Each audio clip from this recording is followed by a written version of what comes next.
On va voir maintenant qu'est-ce que c'est que la maturation. Alors la maturation, ce sont tout changement anatomique, physiologique et autres propriétés de l'organisme. Le génotype fixe de façon générale les limites au sein desquelles les structures anatomiques et leur fonctionnement peuvent se développer. Cela représente à la fois l'histoire évolutive de l'espèce et la combinaison unique des gènes de ses parents. Alors, qu'est-ce que cela veut dire? L'organisme avec tous ses organes et les organes avec toutes ses composantes anatomiques et physiologiques suivent une maturation progressive. Cette maturation va se faire entre des limites qui sont fixées par le génome. C'est-à-dire, on peut trouver des variations dans une caractéristique anatomique ou physiologique chez la même espèce, avec des petites variations. Par exemple, si on considère la taille des humains du même âge, il y en a des petits et des grands. Mais leur taille ne peut pas dépasser de trop la taille moyenne, sauf des exceptions, comme les géants qui peuvent mesurer plus de 2 mètres, ou des nains qui vont avoir une taille inférieure de plus de 20% de la taille moyenne, soit environ 1,30 m. Mais est-ce que la taille va dépendre que de la taille de l'espèce? Eh bien non. La taille des parents va fixer également la taille de la descendance. Des parents de grande taille vont avoir des enfants avec une grande taille et vice-versa. Maintenant, nous allons passer en revue quelques exemples de comportements qui dépendent de la maturité nerveuse et musculaire, tels que la marche et le vol. Le premier exemple, ce sont les réflexes archaïques chez le bébé humain, comme le réflexe d'agrippement ou la marche automatique. Le nouveau-né présente des réflexes innés archaïques que les pédiatres utilisent comme test à la naissance pour voir le bon fonctionnement du système nerveux et de la musculature. Ces tests sont celui de l'agrippement. Le petit s'agrippe au doigt du médecin, comme vous voyez sur la figure, et qui approche ses mains au petit.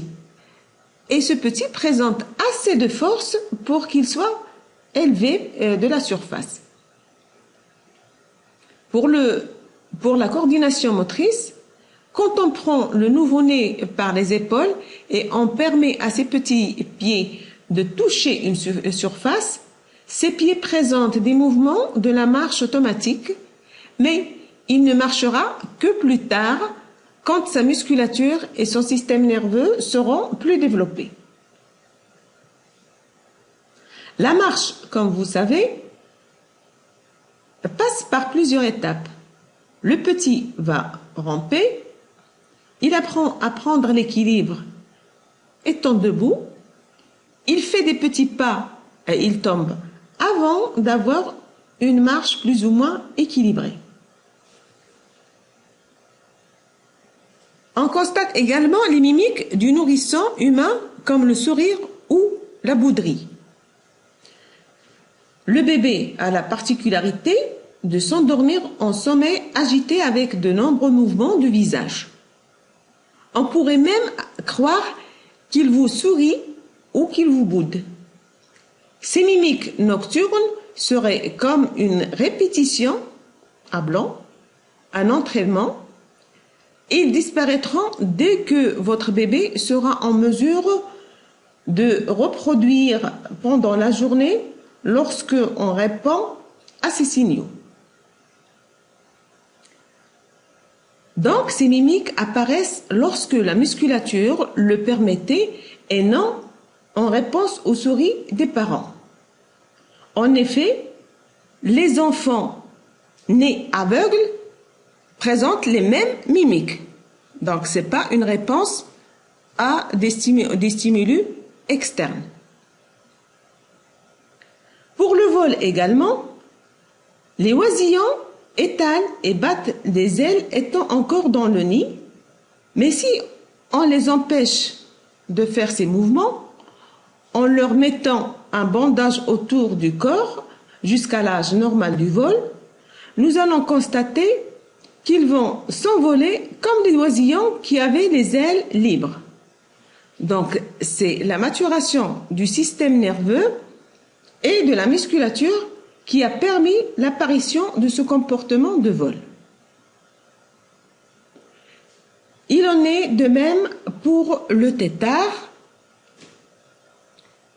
Ce tétard, lorsqu'on l'anesthésie, donc sans l'empêcher ou empêcher sa croissance, on va constater qu'il va nager de la même façon que les autres qui étaient ou qui n'ont pas subi d'anesthésie.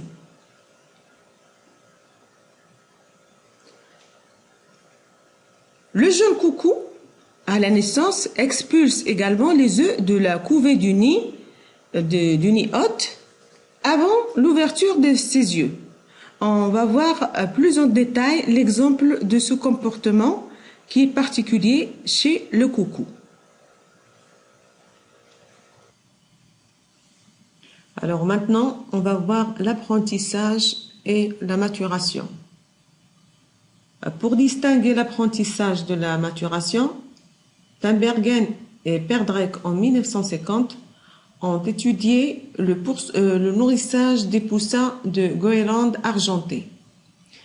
C'est un bon exemple de comportement dépendant de la maturation, mais il est influencé par l'expérience. Le goéland argenté est un oiseau que vous avez sûrement déjà vu à Essaouira ou sur les autres côtes marocaines près des ports. Il se nourrit des poissons qu'il pêche au port ou dans les hautes mers, où il vit sur les déchets des décharges publiques. Le goéland argenté possède un bec jaune avec une tache rouge et des pattes jaunes. Dès l'âge de 5 ans, la femelle s'accouple avec un mâle et pond 2 à 3 œufs au printemps, généralement au mois de mai. Les deux parents se relaient pour couver les œufs pendant 25 à 30 jours.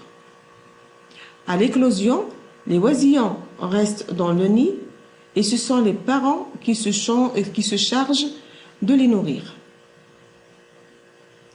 Les parents, à leur arrivée dans le nid, baissent leur tête légèrement au-dessus du poussin et la balancent d'un mouvement latéral régulier.